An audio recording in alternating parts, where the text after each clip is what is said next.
रात का टाइम था। छोटू फोन पे गुल्ली से बातें कर रहा था। तभी अचानक से डोरबेल बजने की आवाज़ आई। छोटू ने सोचा इतनी रात को कौन आया है। गुल्ली, मैं तुमसे बाद में बात करता हूँ। छोटू ने दरवाज़ा खोला लेकिन उसे कोई दिखाई नहीं दिया। छोटू ने कहा, कौन है यहाँ? छोटू ने सोचा लगता है किसी ने मजाक किया है। छोटू वापस घर के अंदर आ गया। फिर डोरबेल बजने की आवाज़ आई। छोटू ने दरवाज़ा खोला लेकिन उसे कोई दिखाई नहीं दिया। अरे ये क्या? ये किसकी डॉल है? ये यहाँ कैसे आई? कौन है यहाँ? ये किसकी डॉल है? छोटू डॉल को घर के अंदर ले आया। छोटू ने उस डॉल को अपने रूम में रख दिया और वो वहाँ से चला गया। तभी छोटू को चेनसॉ की आवाज़ आई। छोटू ने सोचा, अरे ये आवाज़ कहाँ से आ रही है? छोटू ने देखा, अरे ये तो मेरे रूम से आवाज़ आ रही है। छोटू फौरन अपने रूम में गया। उसने देखा कि वहाँ पर कोई भी नहीं है और वो डॉल भी नहीं है। वो डॉल कहाँ गई? मैंने यहीं पर रखी थी। छोटू ने इधर उधर देखा। अरे ये क्या? ये पैरों का निशान? ये किसके हैं? छोटू पैरों के निशान के साथ साथ आगे जाने लगा। उसने देखा कि ये पैरों का निशान तो यहीं तक है। छोटू जैसे पलटा, उसके सामने डॉल खड़ी हुई थी और उसके हाथ में चेनसॉ भी थी। छोटू फौरन घर से भागा। उसने गुल्ली को फ़ोन किया। गुल्ली ने कहा, छोटू तुमने इतनी रात को फ़ोन किया, सब ठीक है? छोटू ने कहा, गुल्ली वो डॉल मुझे मार देगी। गुल्ली ने कहा, कौन सी डॉल? छोटू ने कहा, मुझे एक डॉल मेरे घर के दरवाजे पर रखी हुई मिली थी। मैं उसे घर के अंदर ले आया, जब से वो मेरे पीछे पड़ी हुई है। तभी अचानक से चेनसॉ की आवाज़ आई। छोटू के सामने डॉल खड़ी हुई थी। छोटू अपनी जान बचाकर वहाँ से भागा। तभी उसका फ़ोन वहीं पर गिर गया। गुल्ली ने बुल्ली से कहा, उसका फ़ोन भी नहीं उठ रहा है।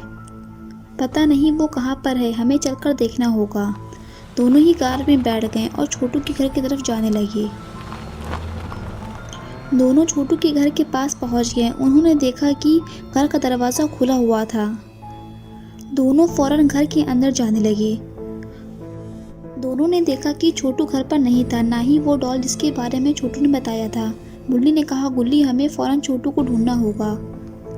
पता नहीं वो किस हालत में है। गुल्ली और बुल्ली दोनों ही छोटू को ढूंढने जाने लगे। तभी उन्हें चेनसॉ की आवाज़ आई। बुल्ली ने कहा, गुल्ली तुमने चेनसॉ की आवाज़ सुनी?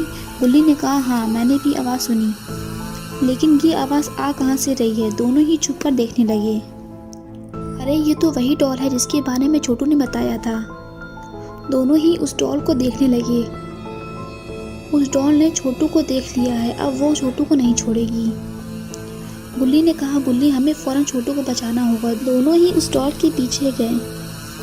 गुल्ली ने कहा, छोटू तुम मेरे तरफ आओ, मैं उस डॉल को देख लूँगा। छोटू फ़ौरन गुल्ली और गुल्ली की तरफ आ गया।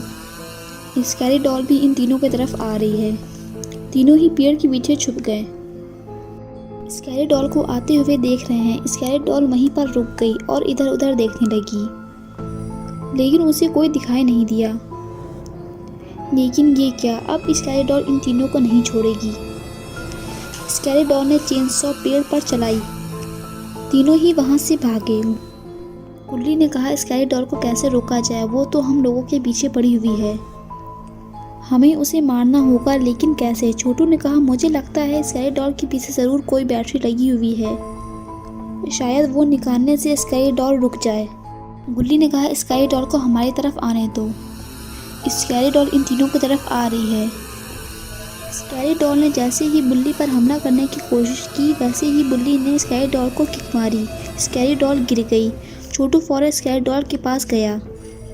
उसने स्कैरी डॉल की बैटरी निकाल दी। अब ये हमारे पीछे नहीं आएगी। गुल्ली ने स्कैरी डॉल को उठाकर फेंक दिया। गुल्ली ने छोटू से कहा, अब वो तुम्हें परेशान नहीं करेगी, तुम घर जाओ, हमें भी घर जाना होगा, बहुत रात हो चुकी है। छोटू ने कहा, गुल्ली और बुल्ली तुम दोनों नहीं होते तो आज मुझे उस स्कैरी डॉल से कौन बचाता? पुंगी मैन भी आज नहीं है। गुल्ली और बुल्ली ने कहा, तो क्या हुआ, हम तो हैं। तीनों ही घर की तरफ जाने लगे। दोस्तों अगर आपको मेरी वीडियो अच्छी लगी है और आप न्यू वीडियोस देखना चाहते हैं तो इस वीडियो को लाइक करें, चैनल को सब्सक्राइब करें और बेल आइकन दबाकर ऑल नोटिफिकेशन ऑन करना ना भूलें।